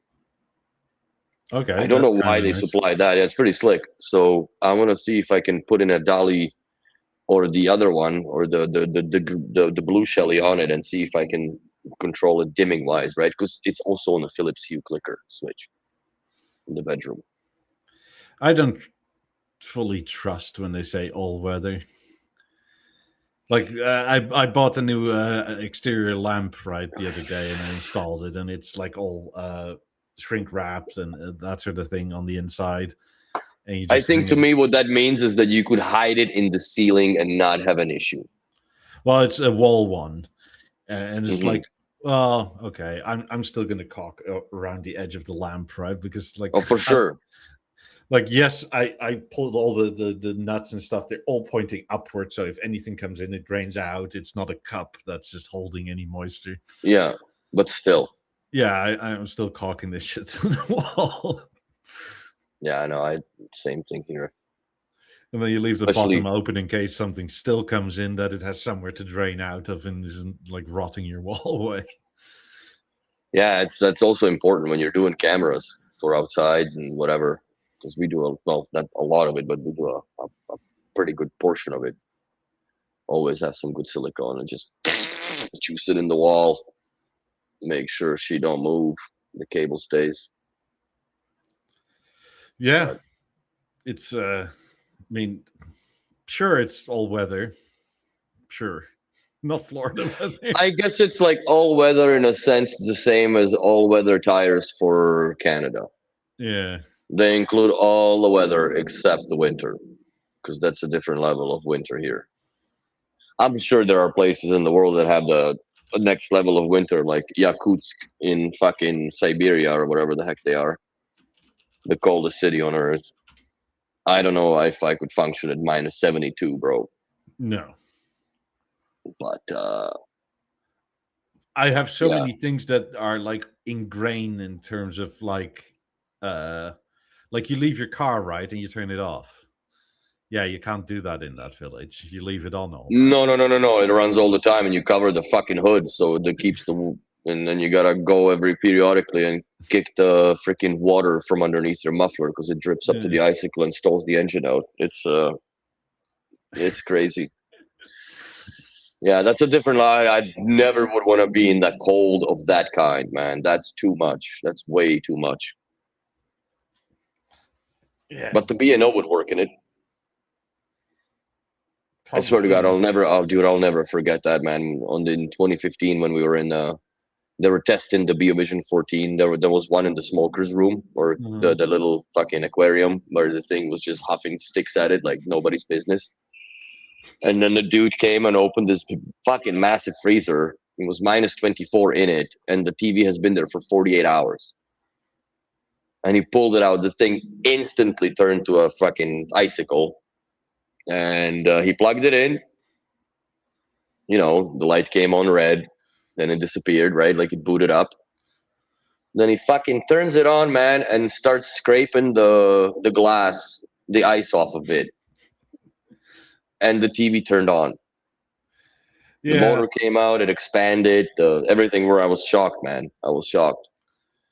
Yeah, that was one of the questions of the quiz, because they go from minus 30 or something like that to plus 45 in 3 minutes. Yes. Mm-hmm.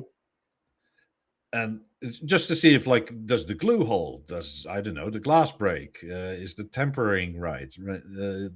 And I think at the same time they're micro vibrating the product, so the boards are shaken because, like, they more or less are simulating the landing of a plane.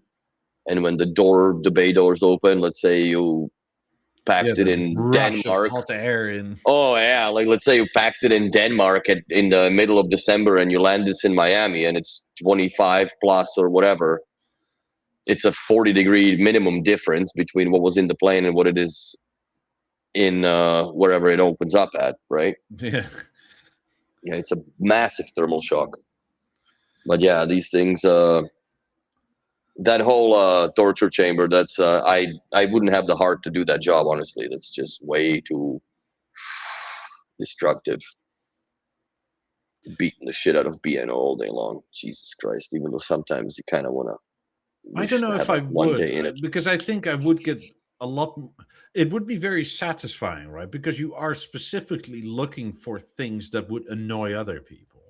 Mm-hmm. Like, and we're trying here to, like, not have other people be annoyed. Like, yes, I don't like destroying this stuff, but it is for a reason, right? We're trying to see where this happens. That's probably one of the reasons, because when I was there, I think the H8s were the big deal, right? With the noise canceling and still a replaceable battery. And I think that's why B&O moved away from that, because when he was doing that little drop test from 1.5 meters, whatever, pretending that, like, you took your toque off and fucking headphones flew. Happens to me with sunglasses when you forget them on your head. Yeah. And on, like, the second or third try, the fucking battery popped out. Right? And he's like, shit. Especially, like, if you do it somewhere where it's snowy, you lose the battery, or you're likely to lose it. So that's yeah, they're in the basement of the sound lab in Struer. It's they don't keep those people on the first floor. But yeah, there's pretty cool things that they do that when it comes to testing all the stuff. Gained a lot of respect for how it's packed at the time. But now styrofoam, I guess, is bad for the world, so it's all in those little great paper compressed nonsense. I still think they need to do something with that sort of cloth kind of cover thing. Yeah, I like the Beofoam from the yesteryears. I mean, it either needs to be thicker, right? Because I've seen a few products now where you open it and there's just a hole from putting those egg carton clamshells together, and you're just asking it for it to rotate in shipping at some point and scratching it. But yeah, to me, it's I miss the old Beofoam days with the styrofoam. Yes, it was a lot of mass, I guess, comparatively. It probably cost them a lot more money to store all this packaging and whatever, or have it manufactured, but very little came in damaged. Very, very little came in damaged.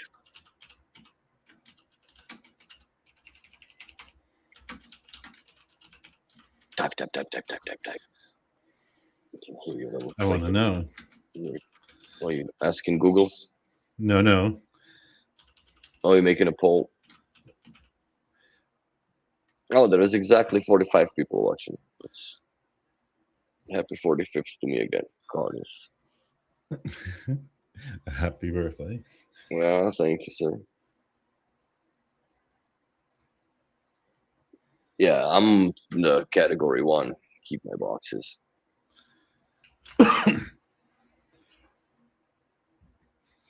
I think I have pretty much all the boxes of all the products I've ever bought. unless I sold the product or something, and then the box went with it. Yeah, I think. Well, I have most of it. I got rid of the box for the V132. Stupid. I should have kept it. I just wonder what people do in general. Because, like, I know for 90s and 50s it's annoying, right? But they're also quite expensive to rebuy and re-get. And yeah, it's about what, $400-500 probably a crate to get them minimum. Yeah, and it's not like your dealer just has them sitting there generally, right? Like they have to come from, so you may have to pay for shipping and all that shit. And yes. The same for the theater. It's like I kept that box. Like the only thing I don't have boxes for are some of my 17s because I never had boxes for them, but I made a box for them. Yeah, I made the box for the shape because the amount of packaging that the shape originally comes with, it's absolutely staggering and ridiculous, right? Like that's just way too much volume of styrofoam that comes with it for whatever I need. So yeah, when I was moving to Montreal, I packed up the shape. It's in still sizable packaging though, for all the, because you need all the inner, right, the hexes, the things, and the amplifier, the speaker boxes, the little screw baggies. There's a lot of shit that comes with it. Yeah, but I need to when I rebuild the shape, and that's one of the reasons why they kind of pushed the pause button on it in here as well, is I need to get a couple of those hex tiles because the screw places are fucked on them, right? So I need to order a few more. Maybe I'll keep those fucked ones anyways, and I don't know, but I'm at the max. So if I go anything, if I buy another amp for the shape, I'm gonna buy 4 speakers. I'm not just gonna buy 2. Makes sense to me, right? Like if I'm gonna go with it, if I'm gonna eat it, I might as well just eat the whole plate again. Well, I mean, also like later. The shape really starts getting good from 8 speakers and up. Yes.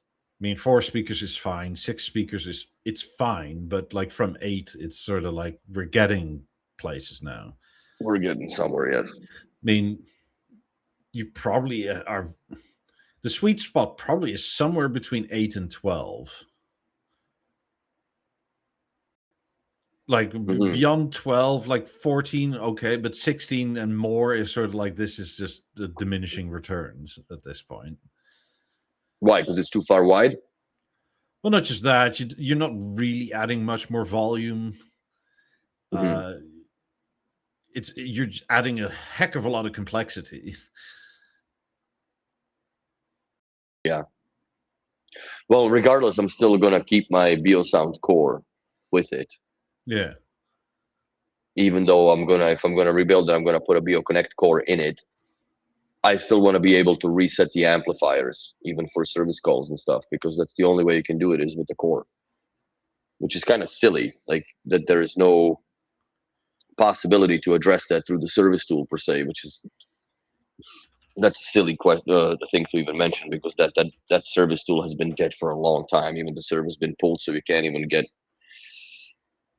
DB information on the installed drivers on the lap fives if you're gonna change them and such. It's not good. It's not good. But then again, everything now is on a product health, so it self-diagnoses it, right? Mozart platform. I mean, wise. This is another. I mean, the BeoConnect core is very good at what it does, right? But what it was almost meant for in the shape, it's sort of still lacking compared to the old core, and it's something I don't really comprehend as to why. What do you mean? Like that you, with the new BeoConnect core, can't fully reset all that stuff, right? Like I think that is more or less the limitation of the COM port than it's not having ability to do it through the USB. I think that what they should have done is make a USB-C dongle adapter, something that you plug into the BeoConnect core, so you can actually reset the fucking thing. but I don't like. I know that I don't think that Quebecson has BeoSound Core in their inventory, right? Because at the end of the day, it's in an inventory as an item that's a sellable item, right? Like, Yeah. so the sales guy just fucking sells it and that's it, because somebody needed to replace it. And you want to do a good service, so you replace it. But then subsequently, now you've nuked yourself to be able to service a few dozen BeoSound shapes that are around, if need be. But they're mostly tied in with the BeoSound Core at this point still. I mean, similarly, I still don't understand why it hasn't been fixed that you can run the BeoSound Core and WiSA for rear speakers, let's say, for your shape. But with the BeoConnect Core, you can't. You can still run PowerLink out. Because, I mean, several people have said... That's been enabled. That's been enabled, apparently, that you can run a subwoofer out if you wanted to. No, that's not, if you want, like, your theater to treat your shape as your rear speakers, but also have a BeoConnect Core in there. Oh, yeah, no, that's not possible because of the COM port. Yeah, but it was with the old BeoSound, right? Like with the BeoSound Core. I think the only way that it would be possible nowadays, no, it wouldn't be possible at all. I guess it could be, but you'd have to lie to it. You'd have to put in, you couldn't plug it into the COM port. You couldn't do more than 4 tiles because you would have, and the shape would have to be whatever shape, quote unquote, it is. But the left and right the speaker tiles should be up above one another as your surrounds. Yeah. And then you just assign them as a left and right channel and lie to the core maybe to not put it as a shape. I don't think it would self-detect it as a shape anyways, because the COM port wouldn't be connected. If you just go PowerLink out of the shape into the what's it called? Into the amplifier, PowerLink, you should be fine.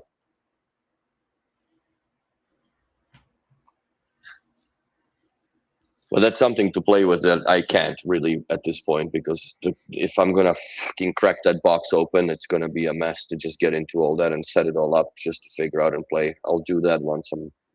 I mean, there's no doubt, right, that the BeoConnect Core makes the shape sound quite a bit better. It does. 18s, but like if you have it with a BeoSound Core, like there's no point if you want to have this multifunctional role. You might as well get your theater to just use its Mozart platform to treat it. And that's why I'm a bit confused. Like, why did we not think of this?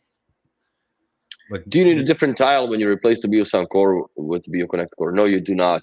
It's you need that different bracket clip thing in. You need the wall bracket for it, and I think that wall bracket.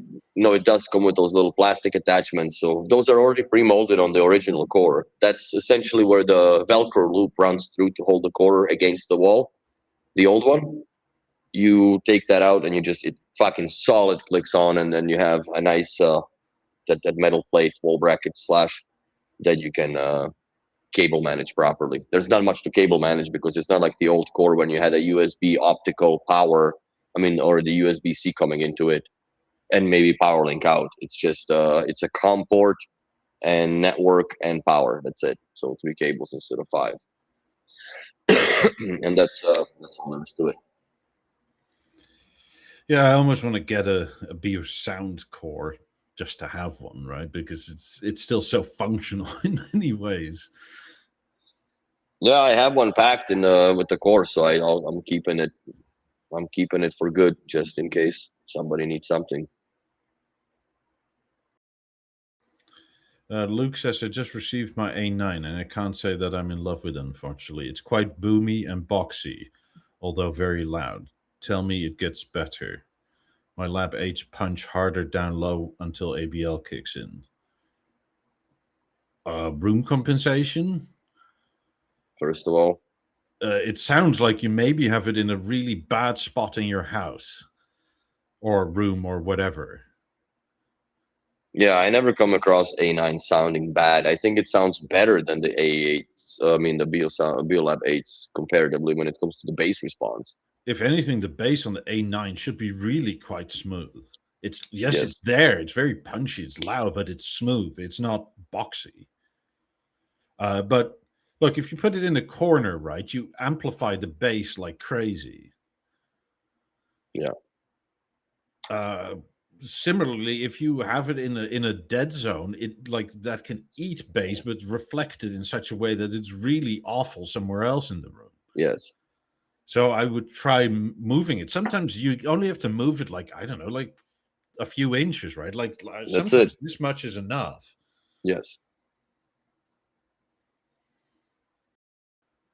Also check your music equalizer, because you might be having something going on that is It might be set to social or party or whatever, right? And yes, whereas your eights aren't. exactly. So I mean, after the last update, one of the theater did something similar. For some reason, after the new tuning and whatnot, the 50s, like I was listening in the kitchen, it's like, holy shit, what an amount of bass. And I started looking and like, thanks, what key? Jan. I started looking and was like, oh, it's set to, I think, either social or party or one of these presets where it was like +2 on bass and nothing else. Yeah, it like, ruins it. It whoa. fucking ruins it, man. Yeah, you got to be careful with it too. But I think that, yeah, first I think I would check the spot and maybe rerun the room compensation again, and check your. I would even try it in direct mode instead of the music. See if that fixes, because sometimes the filters, just like on Instagram, the girl ain't as pretty in real life. I mean, so tell me it gets better. It should be better than that. Like, yes, it should be loud. Like, it can go loud, but you shouldn't have to go there to hear any of it. Mm-hmm. I mean, as a single point source, I think I still prefer an A9 over 2 8s. Oh yeah, when it comes to a party, that thing will carry way further and harder than the eights would ever do. But Yeah. eights are, you know what? They are good for a smaller room, committed, accurate, active listening. They're fucking precise. I think honestly that the eights come to like almost the lab one surgical precision of the back in the day, with less of a size, of course. So, thanks, Luke. Yeah, I mean, when my friend Curly was here, right? Like, he's a Beano aficionado, and the 8s were in here, and the 18s and 19 as well. Mm-hmm. And then, like, I juiced the 8 somewhat, and it's like, wow, that's impressive, right? And it's like just same song, different speakers, but just listen to the difference in bass impulse, right? And Mm-hmm. when that thing started kicking in, it's not per se any louder in terms of dB, but it sounds But it's richer. Oh yeah, it really fills that bottom of the bowl properly. And then we went to the living room, and then he was like, "Okay, yeah, fuck me, that's it." Yeah, the 50s, 90s. That's the ball game. And the difference is essentially just driver size, right? Like, that counts for so much of how something feels, how you. Yeah, but then also like with the 50s and 90s, it's a difference in the magic and trickery that these drivers do in order to help one another, right? To bring that particular perfect sound into one spot in the room in the 3D space, which is insane. For sure. But on a simpler level, right? Like, let's say 35 or 30 hertz or something from a 5-inch driver sounds different than 30 hertz from an 8-inch driver than it does from a 10-inch driver. Oh yeah. There's like, a lot more air moving. And it measures the same, right? So like, measurements aren't everything. Because if you go analytically, right, like, there's no difference, but to the human ear and or feeling, it's very different, even at the same dB output. I think that Beolab 5s had 1.8 liters of volume of air being moved per stroke of that 15-inch woofer, which is fucking throwing basically Coke bottles short of few sips into the room full of bass. Like, that's it's funny because in St. Regis, when we did all this, like, yeah, there's in-ceiling stealth acoustic speakers, great for ambient music, but you fire up those fives, and if there was 90s would have killed that space completely, and the fives are already like they can hold their ground. Well, I mean, when we went to that Tampa audio show early in the year, SVS had several of their subs there, and like you had what was it, a 12 or a 13-inch, and then a 15 and a 17, and then a 21-inch sub. Mm-hmm. And I must say, I didn't care much for the 17 and 21-inch subs. It was more, you almost didn't hear it, but you sort of only felt it, even though it was all the same, right? It's sort of like, I don't know. There is a point where it's like too much. And it's hard to explain, because if you look on a piece of paper with a measuring microphone, it's the same fucking frequency, but it's unpleasant in a weird way. It's the same like those overdone up cars with the woofers and stuff, like you see those YouTube shorts or whatever, when the girl sits in it, just the hair just goes to shit, and like, yeah, that's cool, but it's not fun to sit there. Yeah. There's also a sub that the guys in Quebec Son brought in, I think it was like 2 or 3 years ago. It's the size of a small wine cooler, right? Yeah. It's, I don't know how many thousand watts, but dude, like, that thing is insane. But then again, that's a stacker gear to me, third-party stuff, right? Like, you need this and that, and run a coax into the subwoofer from the amp, and so on and so forth. And this has its own little bass adjustment display, and you can do that thing with. But I don't find the beauty in that equipment anymore. And I guess to the point, not to close the podcast with, but there is not much more prettier than B&O when it comes to the sound and presentation of itself as artwork that actually fulfills a very needed and functional place in people's lives, which is consumption of media. Everybody listens to something at some point. Everybody watches something at some point. And it's just where it's at. Yeah, I was going to say, this isn't even the largest, but like, this is what I was sort of talking about. Like, it's this 17-inch driver. It's self-powered, but it's got an app, dude. It's got an app. It's cool. It's got an app.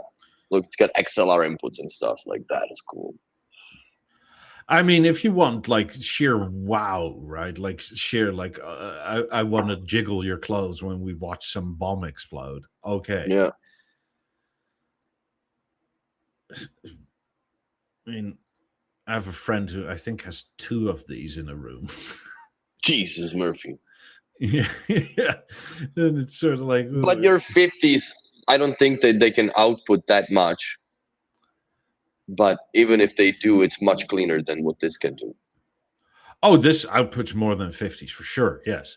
But it's to the point where like you're almost doing structural damage, right? Like, and it's kind of dirty bass. It's it's not bad, but it's like, it's not great either. Yeah, it's just unpleasant. It's sort of like, I don't know, it's almost this noise canceling pressure in the room, right? Because the whole room, like, you just feel in your ears, you feel that pressure. The pressure, no, that's too much. I've been in the theaters like that before, and it's just like, this is like, even if it's clean, right? Like, it's sort of like it's making me nauseous. It's like, it's fucking with like my inner ear. I've brought the 90s to that level before in my old apartment in Calgary, where like let's see how far I can push it, right? Yeah. During COVID, and fuck, I felt bad for the people that were quarantining with me in the adjacent units, but fuck, I juiced the shit out of it, and I could take maybe 2.5, almost 3 songs before I had like, dude, like, screw the clarity.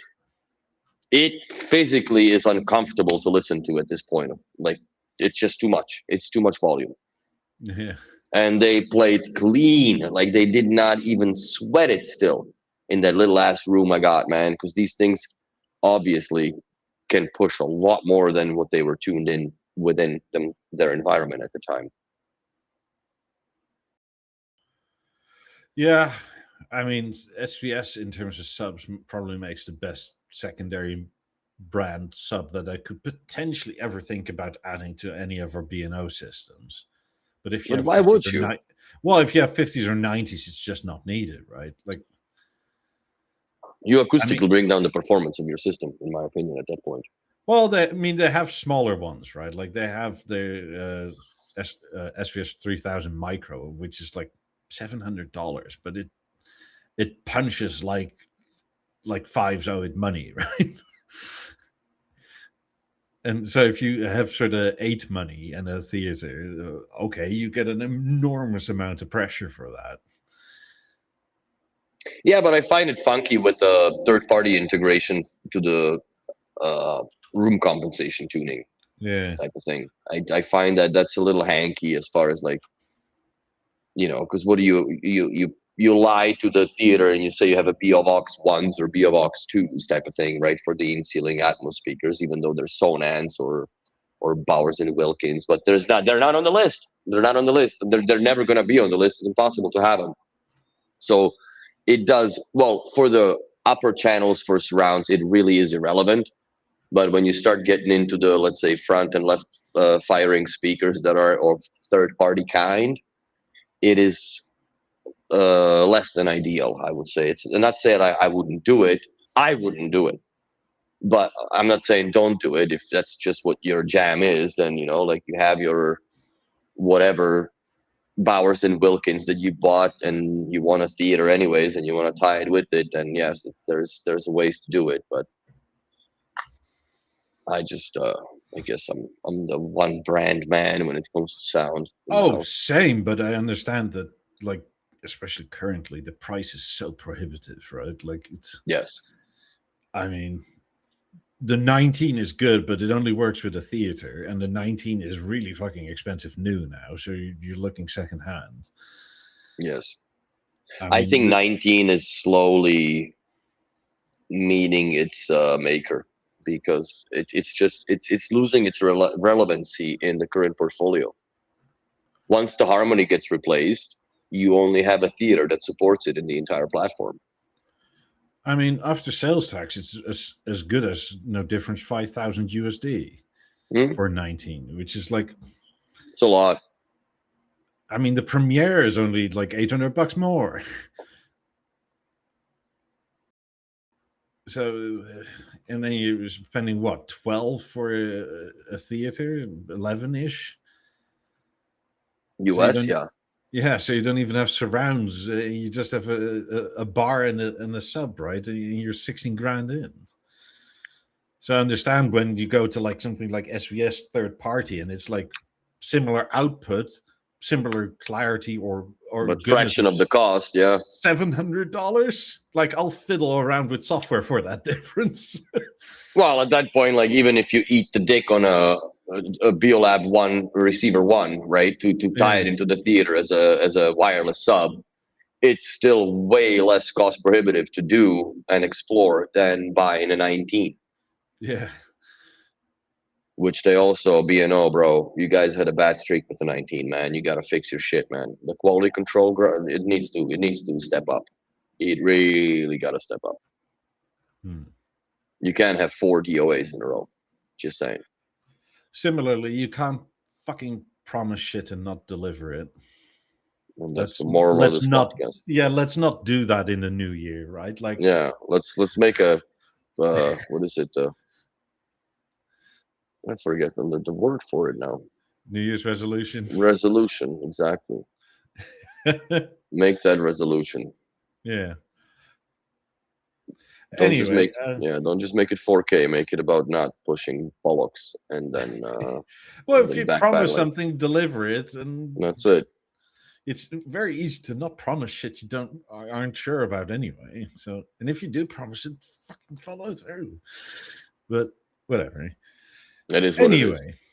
Hope you all have a very Merry Christmas. Merry Christmas. Hope you get some Bio presents, and if That's not, right. have a good time with friends and family. And we'll see you all. I hope your piano works when you have a party, because you know how it is. I'm gonna embarrass you now. Yeah. So Anyway, have a great Christmas. Bye. Bye.